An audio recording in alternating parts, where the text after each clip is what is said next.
আজ পর্যন্ত কোনোদিন মুসলমানদের উৎসব শবে বরাত একটা হিন্দু মসজিদে দেখার জন্য আসলো না। মুসলমানদের উৎসব শবে কদর একটা হিন্দু কোনোদিন চাওয়ার জন্য আসলো না। মুসলমানদের উৎসব রমজান মাসের রোজা একটা হিন্দু কোনোদিন তোমার সাথে সমাজ করার জন্য রাখলো না। একটা হিন্দু কোনোদিন তোমার ঈদের নামাজে আসলো না। একটা হিন্দু কোনোদিন তোমার সাথে জুমার নামাজে অংশগ্রহণ করলো না, তোমাকে দেখার জন্য পর্যন্ত আসলো না।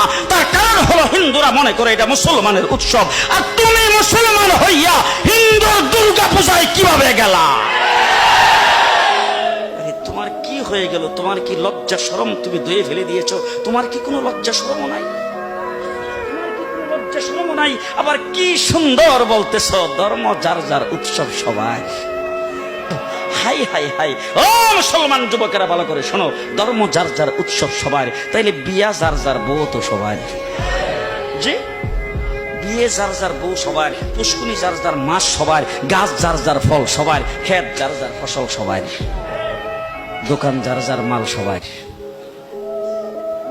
এখন ঘুমাইছে কি কথা বলেন না কেন?